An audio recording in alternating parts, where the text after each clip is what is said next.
अॼु असां पढ़ंदासीं वाइट ब्लड सेल्स। ठीकु आहे त there are several types of white blood cells. केतिरा ई क़िस्म हूंदा आहिनि कंहिंजा वाइट ब्लड सेल्स। हा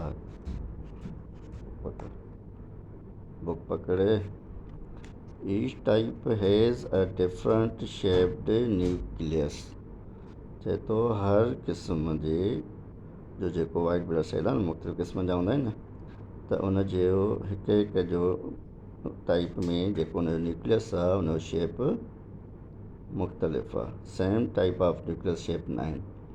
ठीकु आहे न त on average a white blood cell is about twice as big as a red blood cell. चए थो एवरेज अमूमी तौर ते जेको वाइट ब्लड सेल आहे, ठीकु आहे न, उहो ट्वाइस बिग हूंदो आहे, माना डबल हूंदो आहे। छा हूंदो आहे? डबल हूंदो आहे कंहिंजे कंपेरिजन में? रेड ब्लड सेल जे कंपेरिजन में वाइट ब्लड सेल जी साइज़ छा हूंदी आहे? डबल हूंदी आहे। आई आहे सम्झ में? As they have a nucleus white blood cells can live for a long time. असां पढ़ी आयासीं त रेड ब्लड सेल में न्यूक्लियस हूंदो आहे न हूंदो आहे? न हूंदो आहे। त वाइट ब्लड सेल में जंहिंमें छा हूंदो आहे? न्यूक्लियस हूंदो आहे। तंहिंजे करे न्यूक्लियस जे हुजण जे करे वाइट ब्लड सेल जेको आहे उहो रहे थो, उनजी ज़िंदगी जेका आहे उहा छा आहे? वधीक आहे। छा आहे? कंहिंजे कंपेरिजन में? रेड ब्लड सेल जे कंपेरिजन में। As they have a nucleus white blood cell can live for a long time. ठीकु आहे। असां पढ़ी आयासीं त रेड ब्लड सेल जी लाइफ घणी हूंदी आहे? 100 डेज़ हूंदी आहे। ठीकु आहे नी। त उन में न्यूक्लियस न हूंदो आहे। त हीअ वाइट ब्लड सेल मुख़्तलिफ़ टाइप्स जा सेवरल टाइप्स जा हूंदा आहिनि ऐं हर वाइट ब्लड सेल जो जेको मुख़्तलिफ़ टाइप में उनजो जेको न्यूक्लियस आहे उहो बि डिफरेंट हूंदो आहे, मुख़्तलिफ़ हूंदो आहे, सेम न हूंदा आहिनि सभिनी में। हा, ऐं उनजी साइज़ बि डबल हूंदी आहे as compare to red blood cell में। ऐं जीअं त उनखे न्यूक्लियस आहे कंहिंखे वाइट ब्लड सेल खे, त उनजी ज़िंदगी रेड ब्लड सेल खां वधीक आहे। White blood cells are made in the bone marrow. Red blood cell बि बोन मेरो में ठहंदा आहिनि, वाइट ब्लड सेल बि किथे ठहंदा आहिनि? बोन मेरो में ठहंदा आहिनि। White blood cells help to defend the body against disease. White blood cell जो कमु आहे त डिफेंड करे सॼे बॉडी खे अगेंस्ट दी कंहिंजे अगेंस्ट? डिज़ीज़ जे अगेंस्ट में वाइट ब्लड सेल कमु कंदा आहिनि। वाइट ब्लड सेल छा कंदा आहिनि? छा कंदा आहिनि? डिजीज़ के अगेंस्ट।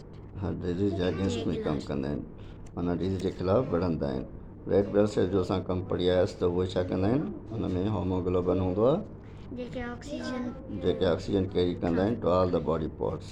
जॾहिं त वाइट ब्लड सेल जो कमु आहे त बॉडी विढ़े कंहिंजे ख़िलाफ़ु? डिजीज़ जे ख़िलाफ़ु डिफेंड करे। ठीकु आहे। They are constantly on the look out for harmful bacteria.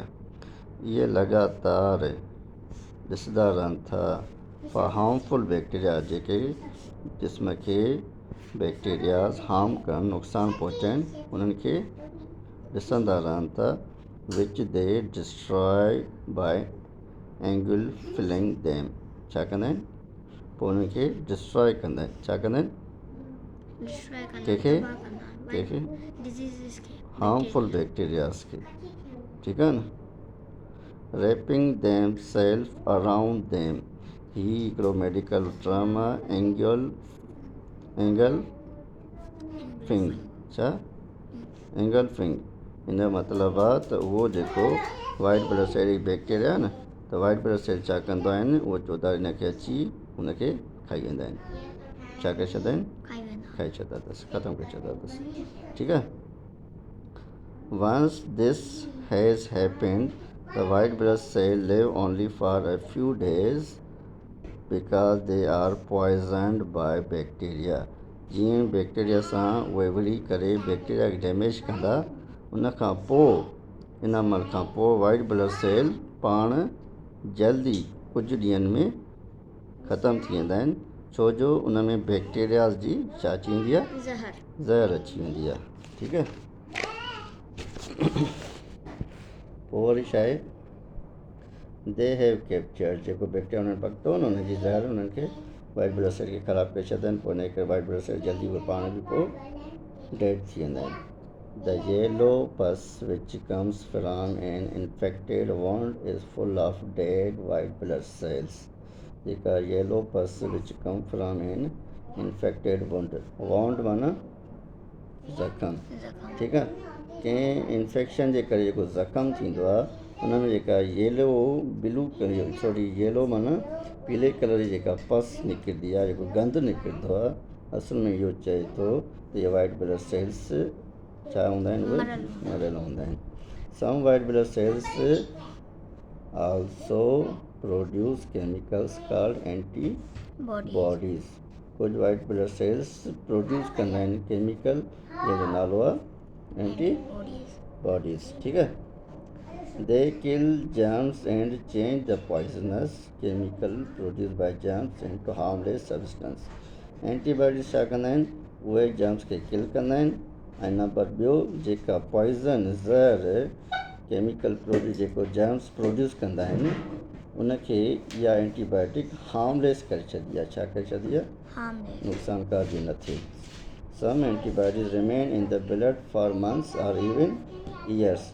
कुझु एंटीबॉडीज़ रहनि थियूं बॉडी में महीननि जे लाइ ऐं इवन ईयर्स सालनि जे लाइ बि, ठीकु आहे। After they have helped U recover from disease they help prevent U catching the disease again, ठीकु आहे न। एंटीबायोटिक हिकु दफ़ो ठही वई न कंहिं बीमारी जे ख़िलाफ़ु, पोइ छा थींदा, इहो तव्हांखे हिकु दफ़ो उन डिज़ीज़ मां बीमारीअ मां तव्हांखे रिकवर करे छॾियईं, वापसि सिहतमंद करे छॾियईं ऐं इवन इहो तव्हांखे प्रिवेंट कंदो आहे त इहा डिज़ीज़ ॿीहर तव्हांजे जिस्म में न लॻे। आई ॻाल्हि सम्झ में। इहो जो असांजो टॉपिक हुयो वाइट ब्लड सेल जो। ओके।